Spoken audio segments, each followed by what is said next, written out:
डाला और उन्होंने मुझे ऐसे कैदी वैन की तरफ पुश किया और ऐसे ही फेंका। जब मैं अंदर गई तो सारे मेल पर्सन बैठे हुए थे, मैं एक अकेली फीमेल थी।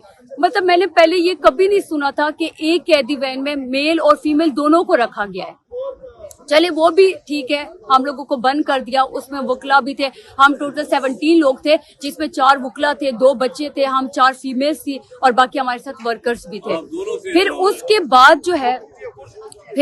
बाद जो है हम लोगों को 1 घंटा वहां पे रखा। उसके बाद हमें अडियाला जो है वो शिफ्ट किया गया। अडियाला में हम लोगों को 1 घंटा वहीं पे खड़ा रखा।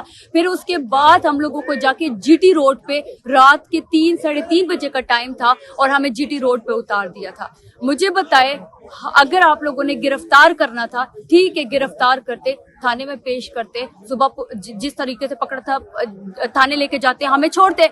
जीटी रोड पे आपने ये नहीं सोचा कि ये खवातीन है, रात के अंधेरे में आप लोगों ने वो, क्या हमारे साथ कुछ भी होता उसके जिम्मेदार कौन होते?